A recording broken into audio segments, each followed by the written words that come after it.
que Rajoy é un maestro dos recortes, pero que empezou foi Zapatero. Tampouco podemos olvidar. Non é certo que todo o que estea a pasar no país se xa culpa de Zapatero, como din estes, para esquivar a súa responsabilidade. Pero tampouco podemos esconder que os primeiros recortes sociais, os primeiros recortes en pensións, os primeiros recortes en soldos de funcionarios, etc., os fixo o señor don José Luis Rodríguez Zapatero, seguindo as políticas que lle dictaban dende a Troika. Non renunciamos para nada á Fronte Ampla e á Fronte Popular. Eso, dígolo en Cangas, que é un pobo republicano de esquerdas e nítidamente galego. Nas eleccións autonómicas, a Alternativa Galega de Esquerdas ven para quedarse, e vaise quedar. Ese é o gran triunfo, é o noso grao de area en favor da liberación dos débiles, dos oprimidos. O que Galiza vai estar cos traballadores. Adiante e viva Galiza, sede socialista.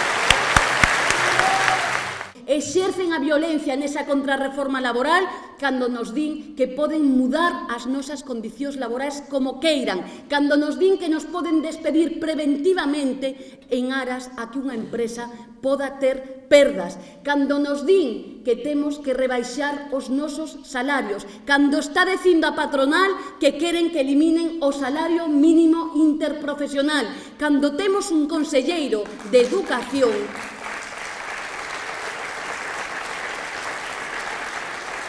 que presume por esa FP dual que consiste sustancialmente en que a nosa xente nova traballe por 400 euros o mes, porque loitamos os homes e mulleres da esquerda pola dignidade, porque non queremos escravas, nin escravos, nin queremos que a nosa xente nova traballe pola comida, como ten acontecido en tempos escuros neste país, porque queremos futuro. Dixéronos que tiñamos autonomía e o que tivemos foi autoanemia. Dixéronos que tiñamos autogoberno e o que tivemos foron forzas de ocupación nas institucións que foron logradas despois de que se pasou por trances como o da Galiza Mártir e Atila en Galiza. Dixéronos que había un novo regime democrático, pero ese regime democrático naceu dun fraude frente á creda democrática popular dos anos 70 e tamén dun escamoteo, dun roubo da memoria, borrón e cuenta nova. E son os cidadáns e as cidadás os que teñen que estar restaurando a memoria.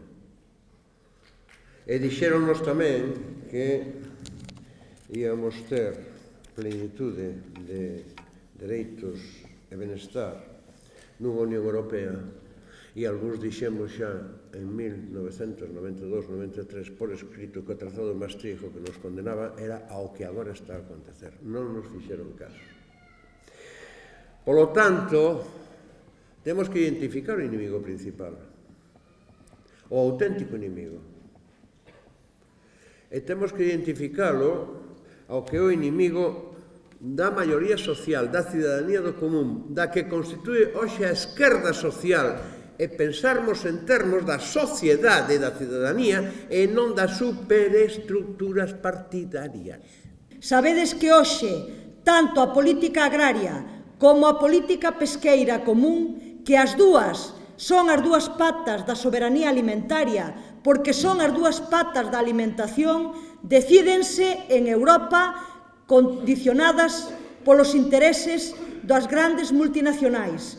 Por eso nós queremos que sexan os povos que teñamos o dereito a decidir sobre o futuro da nosa alimentación. Por eso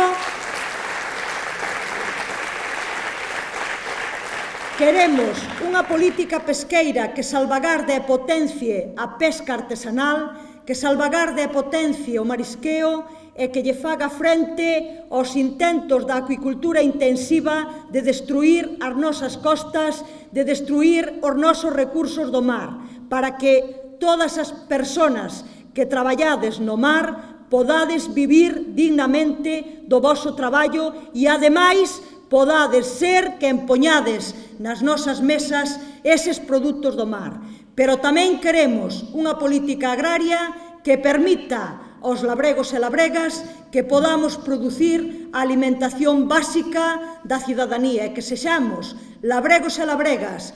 Animarvos a que o 25 de maio sexamos quen de darlle unha boa rotunda a estas políticas neoliberais que queren acabar co noso futuro e co futuro do noso povo.